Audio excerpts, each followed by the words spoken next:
तुरंत ही ऐसे व्यक्ति का भाग्य जाग जाता है। घेरेंट संहिता में लिखा हुआ है, जब आधी रात बीत जाए अर्थात जब ब्रह्म मुहूर्त शुरू हो जाए, तब योगी पुरुष एकांत जगह में जहाँ जीव जंतु किसी का बोल न सुन पड़े वहां बैठकर दोनों हाथों से कान बंद करके पूरक और कुंभक करे अर्थात श्वास को रोककर ध्यान से सुने। भीतर का नाद है उसको दाहिने कान से सुने और उसी नाद को शब्द कहा जाता है और उस शब्द में से ही वो शब्द प्रकट होगा जिस शब्द को सुनने के लिए, जानने के लिए अनेकों वर्ष तपस्या करते हैं ऋषि मुनि। अगर आप प्रतिदिन उस शब्द को सुनते हैं तो आपका जीवन बदल जाएगा।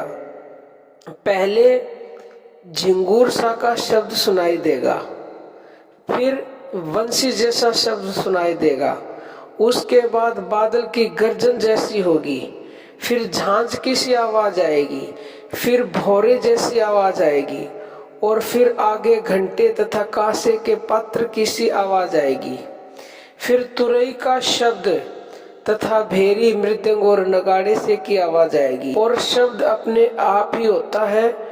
उस शब्द की अद्भुत ध्वनि है तथा उसी ध्वनि के आनंद से ज्योति के अंतर्गत मन लीन हो जाता है और यही भगवान का परम पद है। इसी तरह भ्रामरी समाधि सिद्ध हो जाती है। नाद के सुनने से यानी कि उस शब्द के सुनने से शुरुआत में आपको चिन्ह चिन्ह शब्द होता है, दूसरा झनका, तीसरा घंटे, चौथा शंखनाद, पांचवा बीणा, छठा ताल, सातवां वंशी, आठवां मृदंग, नौवां भैरी शब्द का आभास करके नाद होता है। इसको अभ्यास से रोज सुने।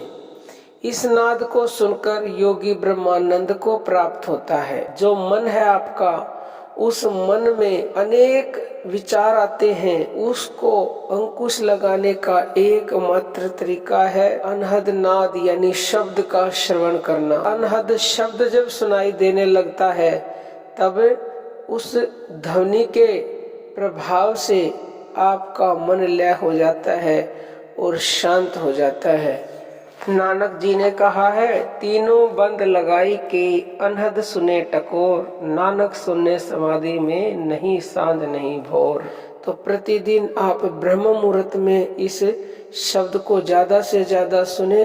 शुरुआत में ऐसे नहीं सुने तो दोनों कानों को उंगलियों से बंद करके उसको सुनने का अभ्यास करेंगे तो आपको सब कुछ मिलेगा, परमात्मा की प्राप्ति हो जाएगी और आप आनंद के गहरे समुद्र में गोता लगा लेंगे। वो आनंद मिलेगा जो संसार में आपको कहीं पर भी नहीं मिल सकता।